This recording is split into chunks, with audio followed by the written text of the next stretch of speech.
Да. Вот мы поставили несложный, простой натюрморт, кувшинчик, яблоко, несколько слив, голубая тарелочка, полотенце вот, с татарским национальным орнаментом. В общем-то, может быть и сложновато, но можно еще проще ставить натюрморт для начала. Но я думаю, это не так сложно пока. Вот. Прежде чем начать, мы делаем какие-то эскизы сначала. Вот. Для себя ищем композицию будущей работы.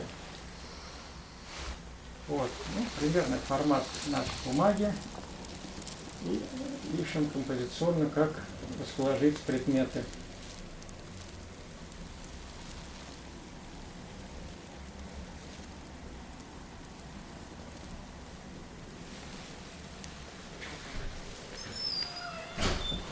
Предметы на рисунке должны быть и не больше, не выходить за рамки, не очень крупные и не очень мелкие, чтобы отношение пространства к предметам гармонично сочетались с предметами. Вот один вариант может быть. Можно немножко сверху посмотреть, тогда уже линия горизонта меняется, тоже интересно может получиться. А здесь уже больше вид сверху, округлые части более крупнее становятся. Вот. И по композиции тоже уже другой характер композиции, другая точка зрения. Вот для себя, значит, вот мне, например, понравилось немножко сверху. Ну, сидя удобно будет работать, конечно. Так, ну, так как для работы, я думаю, давайте сидя. Вот, я выбрал, значит, несколько эскизов взял, и вот, наверное, первый сидя для себя. И уже, значит, как мы наносим рисунок? Стараемся нарисовать, не очень нагружая бумагу. Значит, весом карандаша можно это все наметить только. Но тут, конечно, еще умение должно быть сразу поймать пропорции верные, взять отношение кувшина к яблоку, к сливам, к тарелке, отношение пространства, плоскости. Вот это приходит с опытом. Поэтому не надо бояться, что если вначале не получится, надо много-много раз пробовать, постепенно можно прийти уже к хорошим результатам.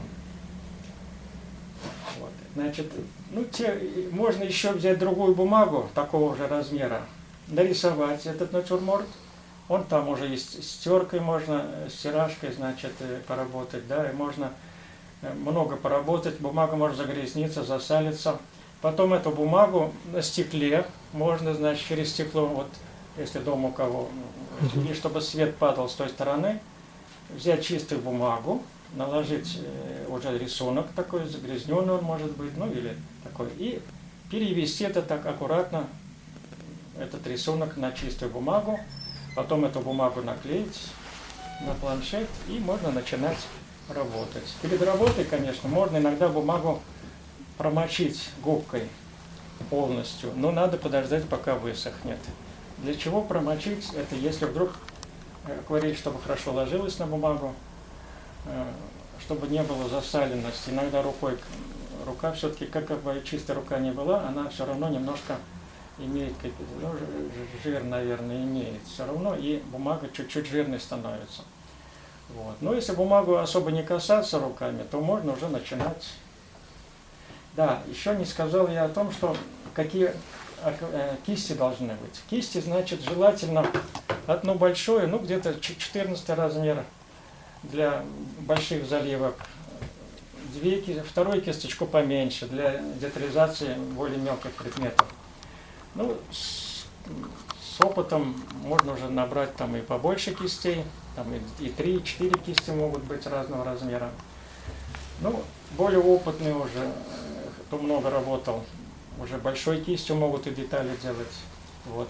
Кисти лучше иметь беличьи или колонковые. Но колонок это считается самый лучший, конечно. Вот колонком пользуются и масляной живописью. Ну, обычно я вот сам, например, часто пользуюсь беличьей кистью. Вот. по эскизу мы смотрим уже примерно так, как мы подошли к тому, выбрали тот эскиз, который нашелся по композиции. А можно поближе показать? Угу. Ну, тут, в общем-то, я как бы уже особо долго не рисовал, я наметил только, так как у меня уже опыт в этом отношении большой, я могу и без рисунка сделать, но для начинающих лучше все-таки сначала нарисовать, чтобы правильно взять пропорции, правильно взять линию горизонта, правильно наметить плоскость, вот, чтобы был передний план и дальний план.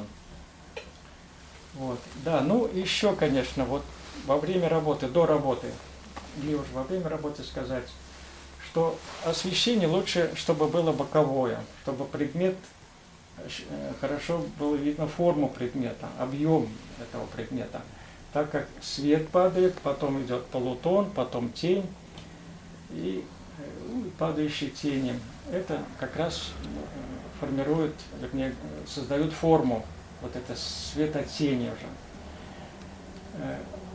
На предметах бывает эта тень, да, своя тень, а в тени всегда существуют рефлексы, вот особенно на кувшине. Вот если вы посмотрите на кувшин с теневой стороны, там есть немножко светлее, чем сама тень часть. Это рефлекс, это отражение света сбоку, справа там.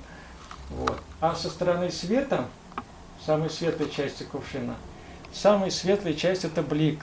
Вот это можно как раз оставить бумагу белой в этом месте. Вот. Можно поделить форму как бы на 5 форм. Это значит самый светлый блик, потом свет, потом полутон, потом тень, а в тени рефлекс.